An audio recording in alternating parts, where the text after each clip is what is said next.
If you've seen the Conjuring films, you likely know who Annabelle is. Maybe you've seen one of the many movies inspired by the doll itself, which were unsurprisingly self-titled. Either way, one thing is for sure, there have been plenty of stories surrounding the past, present, and future of this allegedly possessed doll. And I'm not saying I'm a skeptic, because there was one man who apparently questioned Annabelle's powers, and well, he would end up dying a few hours later. Yeah, so let's just say if this thing did escape, well, it probably wouldn't be good. But that's not where things end here today. Today at Life's Biggest Questions, we're asking, what if Annabelle escaped? But before we get into it, make sure you guys smash that like button, or else the real Annabelle doll may escape and come haunt you the rest of your life. All because you didn't press that thumbs up button. Is it really worth the risk?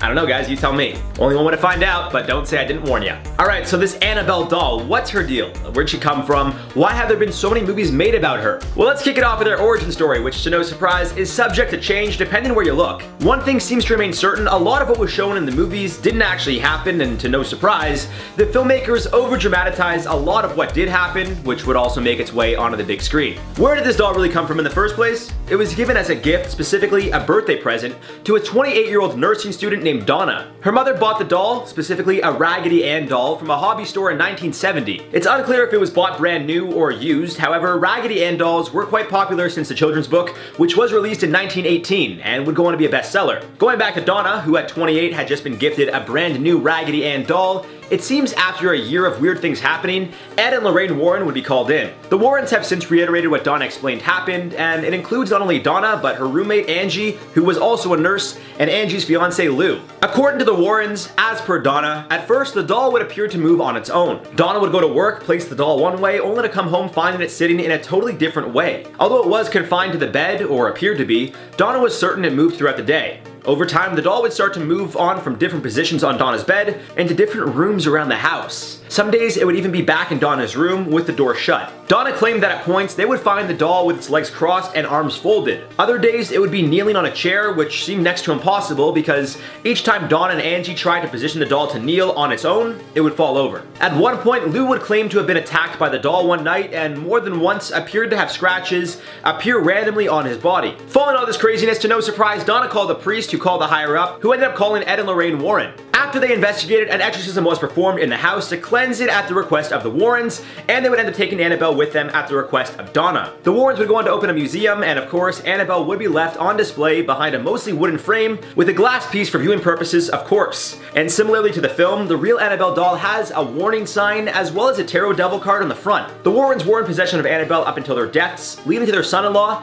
Tony Spira, to take over. He now runs the museum, and there actually was a scare that Annabelle did escape back on August 14th, 2020. Given how the year went, well, it didn't take much for people to believe this one. It seems this rumor started with a tweet claiming that Annabelle had escaped August 14th, 2020 at 3 a.m. It's pretty convenient. The tweet would go viral, leading to other tweets and of course rumors of why or how Annabelle escaped. And then Tony, who is still in possession of Annabelle, took to YouTube posting a video claiming she did not go anywhere. After explaining he would know if she was stolen or escaped, due to his high-tech security systems put in place, he ends off with, I quote, "Let's put the rumors to rest, guys. I appreciate all the concern. I'd be concerned if Annabelle really did leave because she's nothing to play with." Now, I'm not sure if you're one to believe in evil spirits or paranormal activity, but let's talk about the man who died in the accident after taunting Annabelle. Apparently, a man came to the occult museum on a motorcycle with his girlfriend. During the tour, when they got to Annabelle, the man started to taunt the doll, telling it to scratch him the same way it scratched Lou. He started tapping on the doll's case, which led to Ed kicking him out. Approximately 3 hours later, the man died in an accident when his motorcycle went into a tree. His girlfriend survived, but spent a year in hospital. So if this doll escaped, what would happen? Well, I can't say for sure. Depends what you believe in, I guess. Was this all a coincidence or the work of evil? I think I'm happy with her staying put because, as Tony said, she's nothing to play with. I mean, the one thing that scares me more than little girl ghosts are little girl dolls that are possessed with a demonic malicious spirit. Am I right? Of course I am. So understandably, the story of Annabelle, the spooky demon doll, is pretty awful. But what if it was real? Hello and welcome back to Life's Biggest Questions, where we are celebrating Halloween with a few spooky episodes. Don't worry if you're watching after October the 31st, Halloween is for life, not just for Christmas. Wait, what? I'm Rebecca Felgate, and join me as I get back on track and ask what if Annabelle was real. Right guys, I hate to break it to you, but for those that don't know, Annabelle is real. I know, it really actually makes me want to cry tears of literal doom. The Annabelle movie franchise was inspired by real-life movie events. The Conjuring, Annabelle, and Annabelle Creations all come from the story of one Raggedy Ann doll and their current owners, Ed and Lorraine Warren. The real-life Annabelle is less terrifying to look at than the Hollywood porcelain doll. I dare say she's cute, but her backstory is much less cute. Unlike in the movie, Annabelle was not given to a wife by her husband, nor was she a vintage doll with a dubious backstory involving a satanic cult. The real story, but let's use the word real with a teensy-weensy pinch of salt here, comes from Annabelle's owners Ed and Lorraine. The Warrens own the Warren Occult Museum, where Annabelle is currently held. The Warrens feature in the Annabelle movies and are indeed real people. Unfortunately, Ed died in 2006, but he and Lorraine's story surrounding Annabelle goes like this. They acquired the doll off a concerned young woman named Donna. Donna was a nursing student at the time and was given the doll for her 28th birthday by her mother. Donna shared a home with her friend Angie when, like in the movie, they noticed that the doll was moving seemingly of its own accord. According to Ed and Lorraine, Annabelle would leave messages for Donna and Angie, and seemed to be at the center of several paranormal occurrences. Donna even claimed that there was blood on the doll one day that seemed to come from nowhere. According to the Warrens, Donna and Angie contacted a medium who said that the doll was haunted by a 7-year-old girl named Annabelle, giving the doll her name. Ed, however, claimed that, and I quote, "God does not allow a child's spirit to go into a doll. This was a devil, a demon inside the doll which was impersonating the spirit of a child." It was after this alleged demon harmed Angie's fiance that the girls decided enough was enough and contacted the Warrens, known mediums and paranormal experts. The Warrens' website claims that after they came in possession of the doll, a visitor to their museum died. Oddly, they don't give a name. You may also notice that Donna, Angie, and her fiance Lou are missing last names too, which makes them decidedly ungoogleable. Although Annabelle has been exorcised several times, it is believed that some of her energy is still in this doll, therefore people can pay money to go and visit her. All of the information we have been given about this doll comes from two people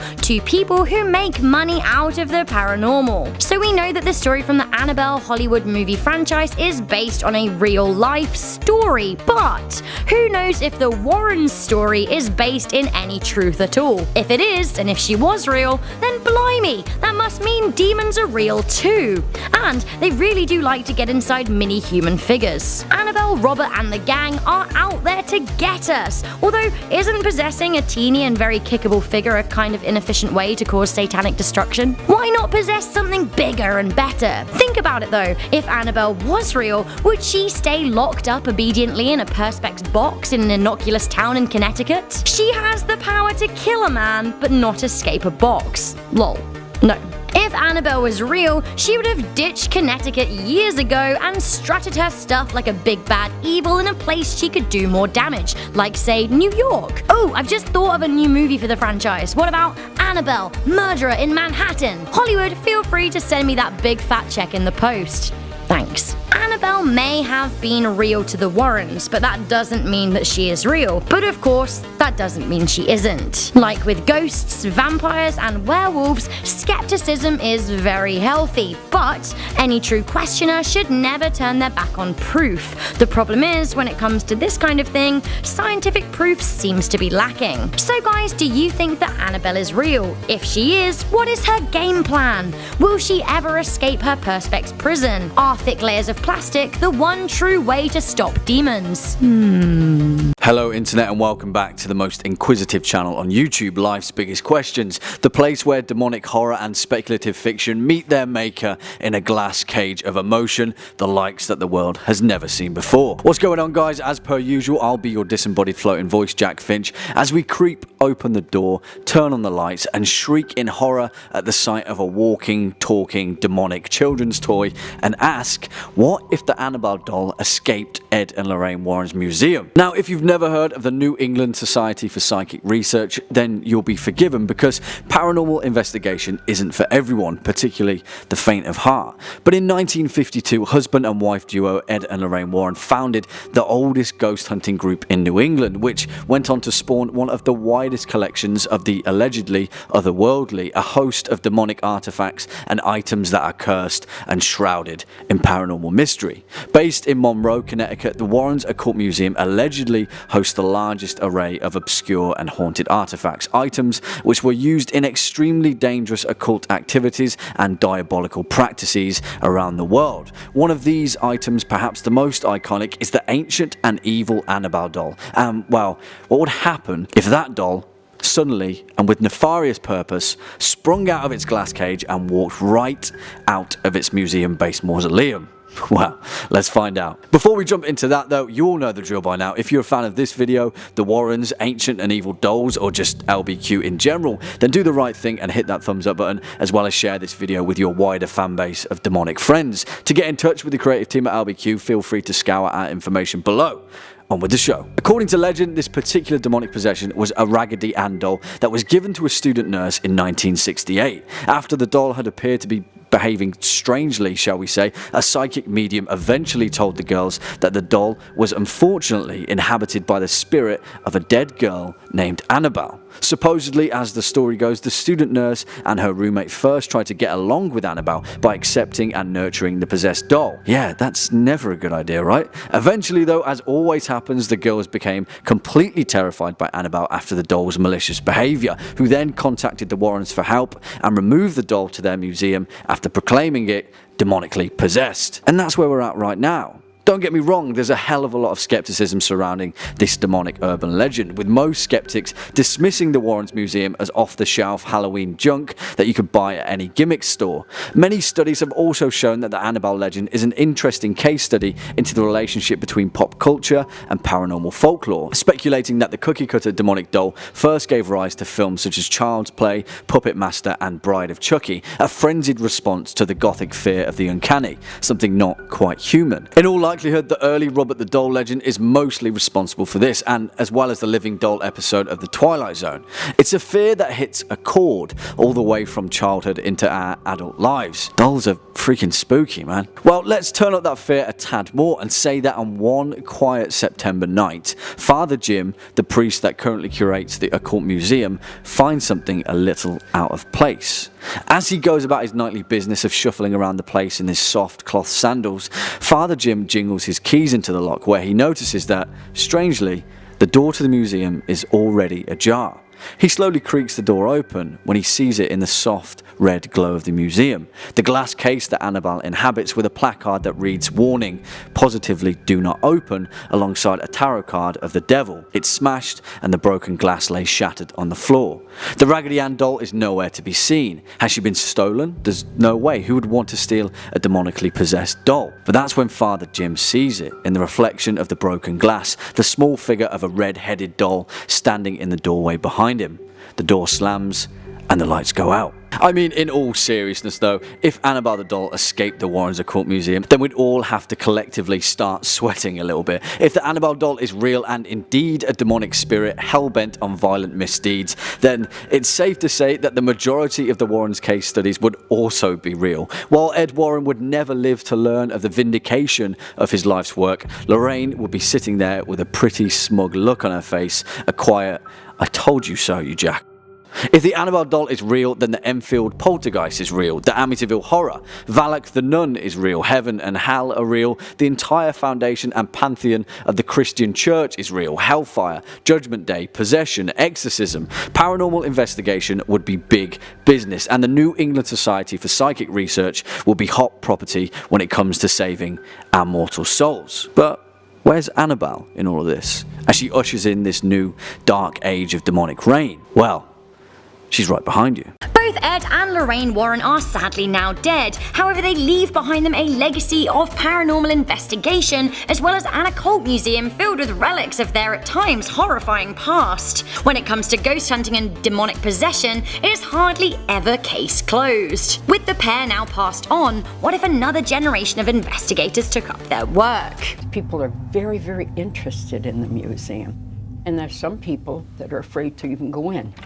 Hello and welcome back to Life's Biggest Questions, the channel that loves a deep dive into the weird and wonderful. We love a ghoul! I'm your host Rebecca Felgate, and today I'm asking what Ed and Lorraine Warren cases should we reopen? Before we get into this video, I want to ask you guys if you truly believe in ghosts, and more importantly, do you believe that ghosts can actually hurt you? I personally think I do believe in ghosts, but I don't think that they can touch you or harm you in any way. They can just freak you out, which, I don't know, maybe that's just as bad. Ed and Lorraine Warren claim to have worked on over 100,000 cases in their time, although only a dozen or so have made headlines. When it comes to the pair, I would arguably say that none of their cases are solved per se. Sure, a demon may have been exorcised or a doll may be locked in a glass box, but for each case I would say there's a lot of lasting questions that need to be answered, and further-reaching implications. So, what needs to be reopened for reals? I'm gonna start with some of the more popular cases before we delve into a few that are less known. First up,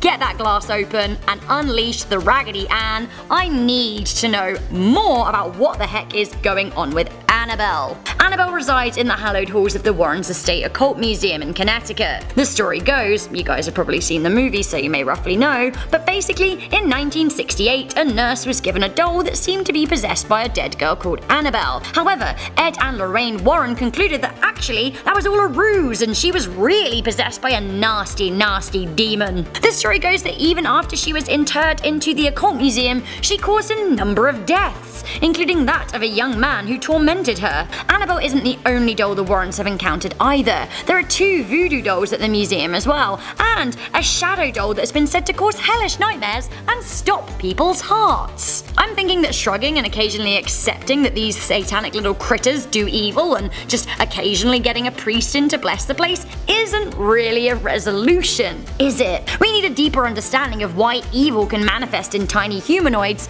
and why Annabelle is still possessed. Where's the end? Is there one? Okay, so from the dolls to the haunted buildings, another thing that the Warrens are very, very famous for. A lot of the Warrens' work has been site-specific and can't be kept in the occult museum. The Amityville house, the Enfield poltergeist, the Borley rectory, these are classic haunted house situations that haven't been proven or disproven. Not satisfactorily anyway. Oh, and the Harrisville haunting with the Perron family and the supposed witch Bathsheba Sherman who claimed everyone who lived on the land in the future would die. I feel like I need some updates here. How's everyone who lives on the land doing? Still here? If not, more information needed. Also, 45 years on from the Amityville horror murders, in which 6 people died, I think it would be a great time to reinvestigate what truly happened and whether the forensic evidence of the time missed anything out. Can modern day investigation tech add any layers to this story? I would be keen to know. Plus, I will say that personally I find the Conjuring movies way more exciting than Annabelle, because like, who doesn't enjoy a spooky house? I guess the people that live there, but you know. From a historical standpoint, I would be really keen to know more about the Borley rectory. It's the old Victorian house that's regularly dubbed the most haunted house in England. It was not only investigated by the Warrens, but also by a slew of other paranormal researchers. This is what Lorraine had to say about it. Everything and anything in here we have investigated.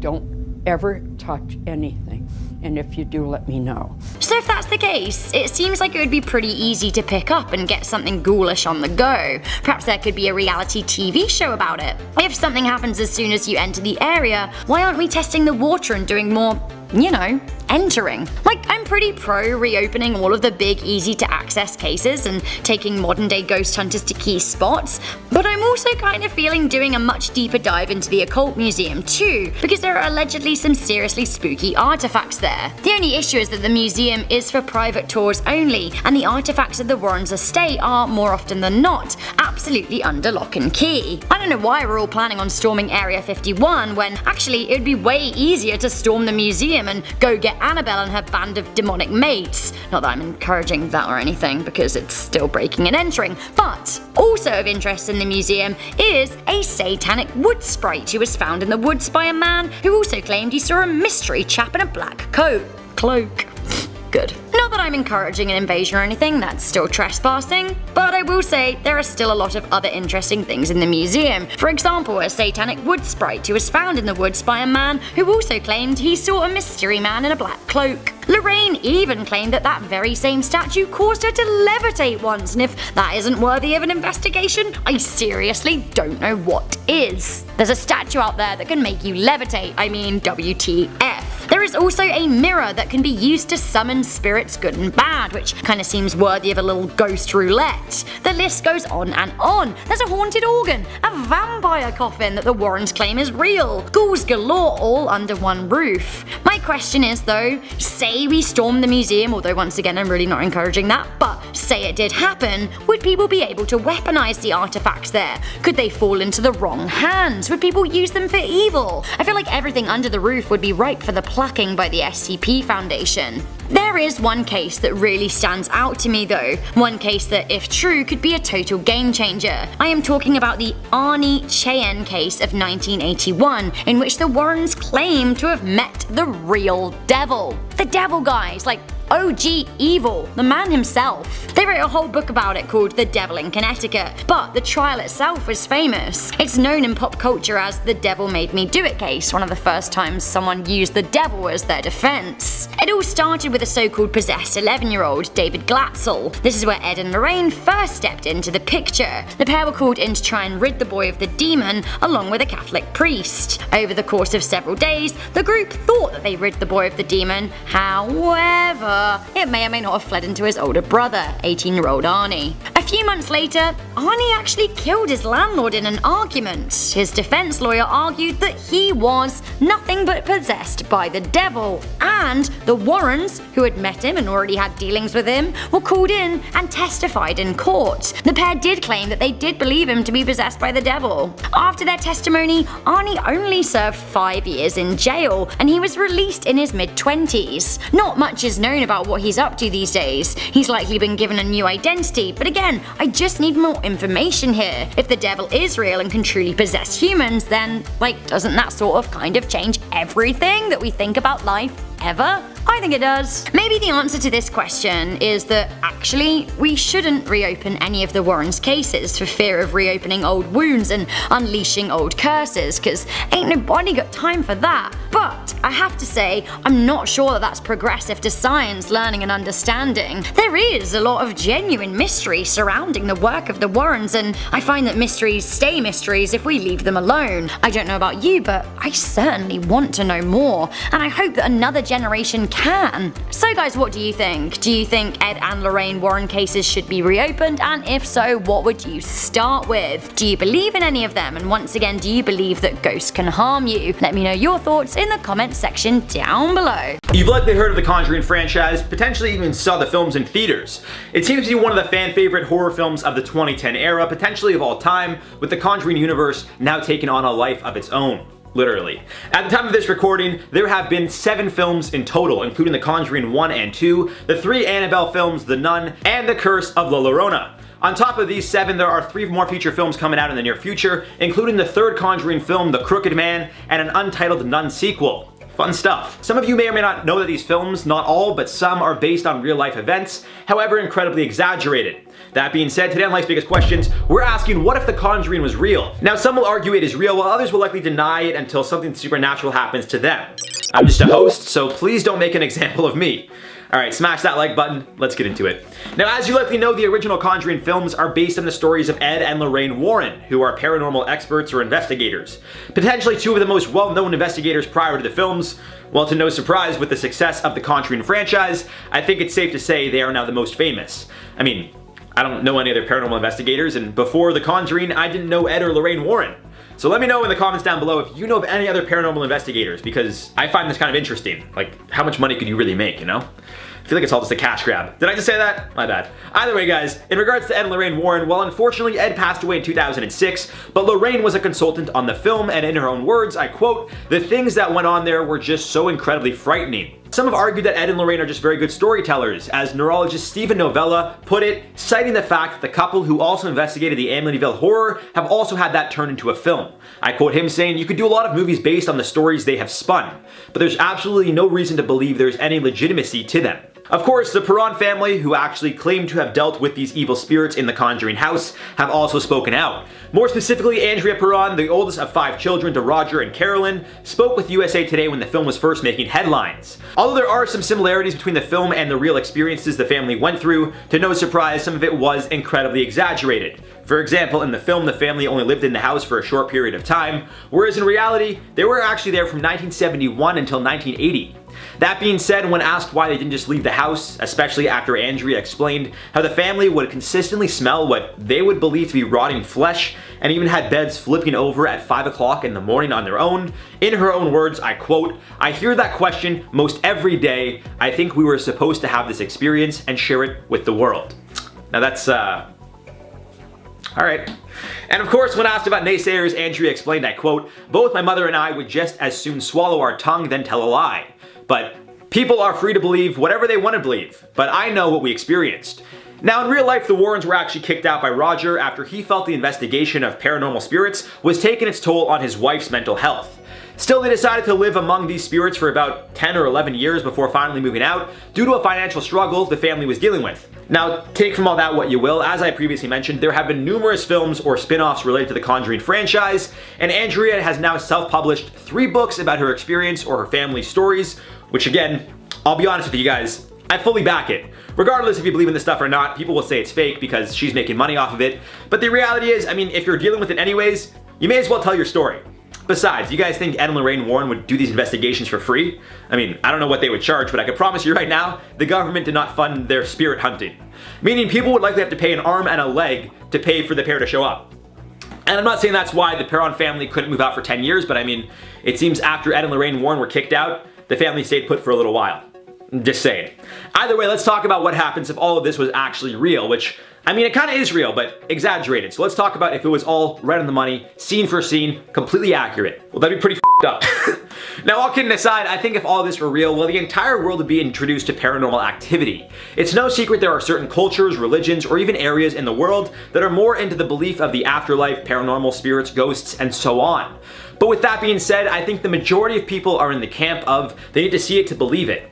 And with social media, I think a lot more people would be able to see and believe. Unfortunately, as we know, social media can be incredibly manipulated, with fake videos going viral all the time. There is great video editing softwares and tons of programs to make things appear to be something they're not. Which means even if the Conjuring house was haunted, and people were actually able to film some sort of paranormal stuff going down, well again, I'm not so sure the entire world would believe it. That being said, I think a lot more people would than they currently do. And to no surprise, after the release of the film, people started going to the house, which at one time was owned by a woman named Norma Sutcliffe, who would end up suing Warner Brothers in 2015, given that her home had become an unofficial attraction. They would settle outside of court, but in 2019 another couple would purchase the house. Corey and Jennifer Heinzen would explain to local news stations back in 2019 that although weird things were happening in the house, they weren't necessarily evil. I quote Corey saying, "Footsteps, knocks, we've had lights flashing in rooms, and when I say lights flashing in rooms, it's rooms that don't have light in there to begin with. I don't have the feeling of anything evil, but it's very busy. You can tell there's a lot of things going on in the house." And they've turned the home into an attraction and actually charge people to spend the night there. As you can imagine, it's not your typical bed and breakfast, but instead more of an experience you'll be telling your friends and family about for years to come. So in a sense, The Conjuring was and is real, just exaggerated. That being said, if the Heinzens start to run into paranormal trouble, well, who knows what happens. I'm sure people would raise money via GoFundMe to pay for paranormal investigators, and the couple living there may even become celebrities of sorts for all the wrong reasons. And when I say trouble, I mean they start to get attacked. As Corey explained, they're not evil, just a lot of them there. It's unclear why or when they turn evil, so we may just need to keep an eye out here. Now, as always, guys, I'd love to hear your thoughts on this one down below. Do you guys believe in spirits and ghosts and the paranormal world? Do you guys believe in the story of The Conjuring in general? Do you guys think it's very exaggerated? Do you think it's real at all? Let me know your thoughts on all of this down below, and if you guys have ever had any paranormal experiences. Now, I personally am not a skeptic, but I also don't like the idea of like testing spirits and ghosts to prove themselves, so I'm kind of just chilling here.